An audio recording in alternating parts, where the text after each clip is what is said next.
Hey YouTube, how you doing? This is Dave. We are back. As you can see here, the engine is a little bit more complete. I decided that I didn't want to bore you to death with doing the assembly video of this, only because you saw I had the heads on. I did the torque sequence on it, and ARP gives you a really nice one with your head studs. I'm assuming it's the same for the head bolts, but you can see here it's the 25, 50, 80, and the only thing I would give you advice to do, and this is what I did, it seems to have worked quite well.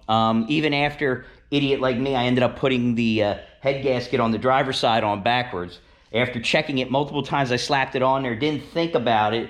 I was like, man, something seems weird. Well, guess what? Dumbass me, there's a little tab. You can't see, it's not very good visibility here, but there's a little gasket tab that you can't see because of the headers down there, but it has to be, if the tab is further up here, like between, I want to say between cylinder 1 and 2 on this side, then you've put it on correctly.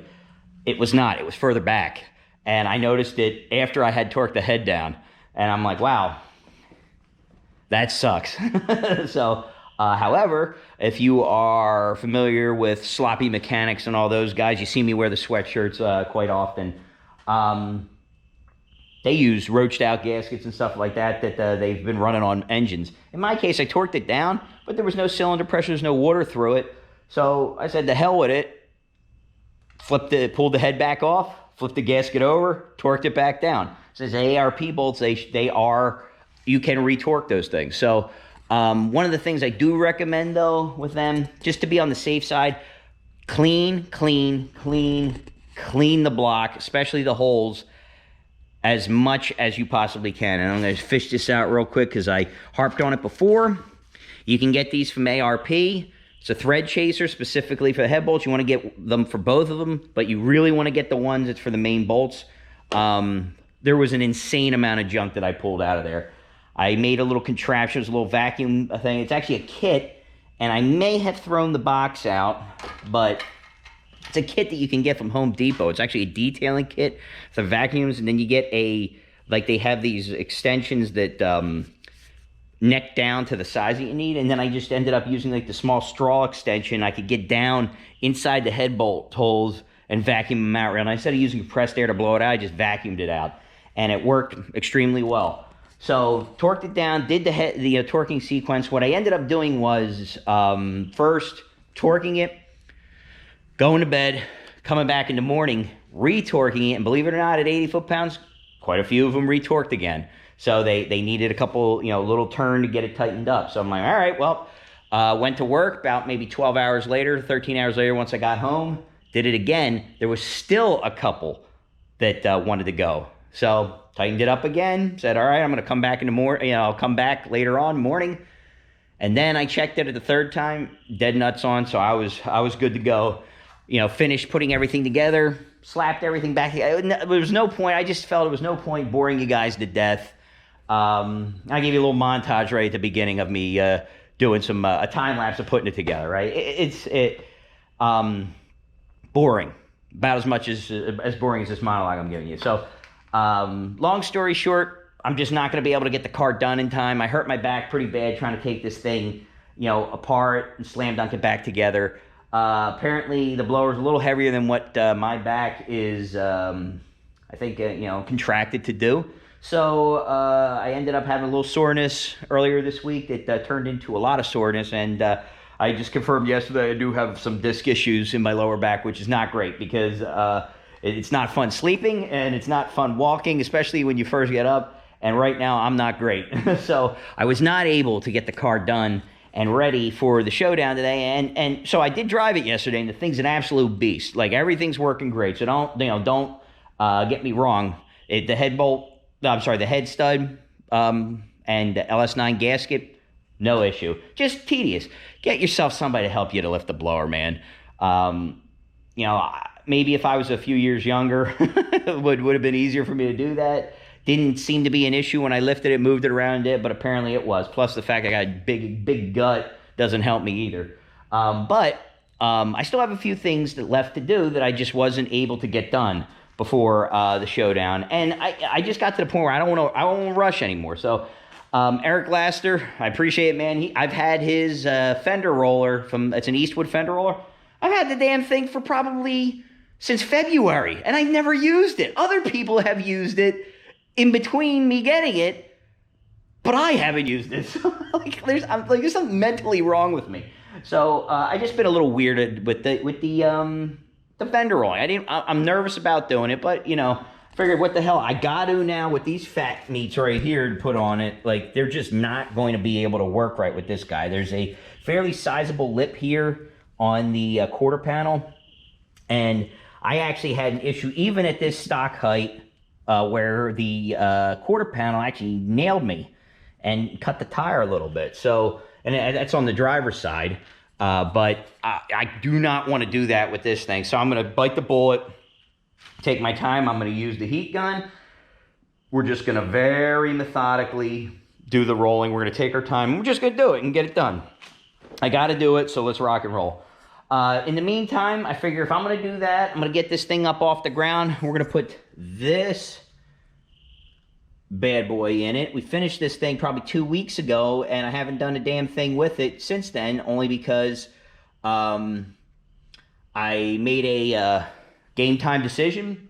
Figured I would just go for broke. There's guys who have run deep into the nines on the stock drivetrain behind the SS. I figured I'll give it a shot.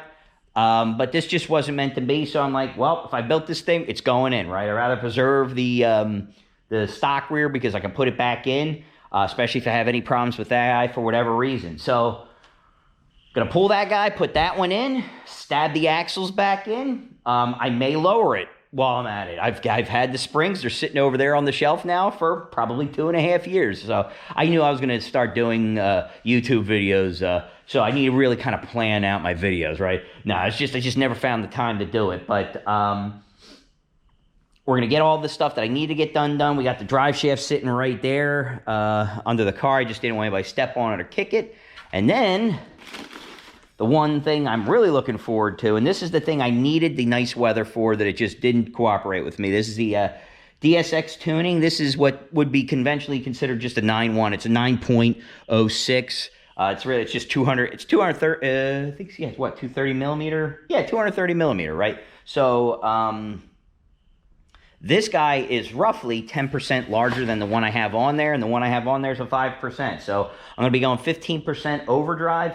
And there's some stuff, you know, I ended up getting a whole bunch of green belts. You can see not touching the upper pulley because I don't want to go so small that I'm gonna end up just like that that I'm begging for belt slip, right? So I want to keep that. I'm going to go 15% over. It's going to be somewhere probably around 15 pounds, something like that, 15, 16 pounds. Some folks say as much as 18 pounds.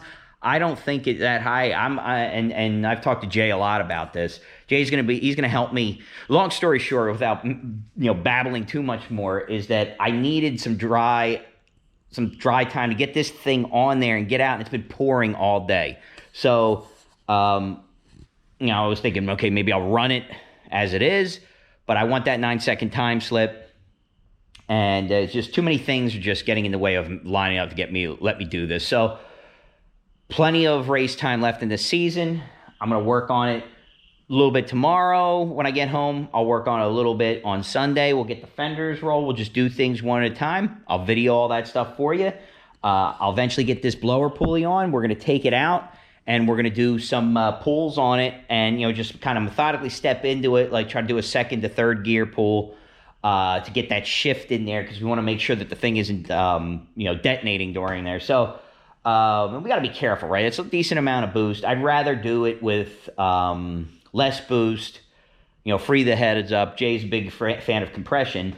I'm running ethanol, so that's, I can definitely do that. And I agree to an extent to run a compression, but I also built this thing for ethanol use as well. So I'm trying to juggle it in between, ethanol, flex fuel, So at some point, I want to be able to go back down to this pulley and run ethanol. This thing runs great. Like, this combo is fantastic on the car. But I also have a little bit bigger pulley. I also have a larger supercharger pulley. It's a 270. that may let me run pump gas. So I really want to try to get this car and start going through, really utilizing the flex fuel, learning how to tune that.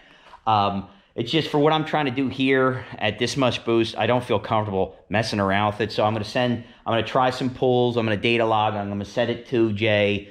He and Rick are going to kind of figure out what needs to be done, if anything. It may not need to do anything. I am a little concerned. I'm starting to get to the top end of these injectors. I really got to take a look and see what the heck the duty cycle's been on these. It's been a while. I knew at this boost level I was fine, but when I go up another 10%, I am a little concerned that I am going to be running out of injector. So I will take a look at that. You guys will know about it. If you got any questions for me, do not hesitate to reach out. I appreciate it, guys. Tomorrow, Showdown. Since I'm not going to be running the car, you're going to get a lot more in-depth videos of what goes on there. So, thanks for watching, guys. Keep an eye out. I'm going to start doing a lot more interviews. You saw that first one with Mark. It was a little bit more of an informal one. I'm going to start doing like real, segments just on specific cars. So I got a few in line tomorrow. Guys, I'm excited. I hope you are too. I hope I see some of you there. Take care. Have a great night. And, keep that shiny side up.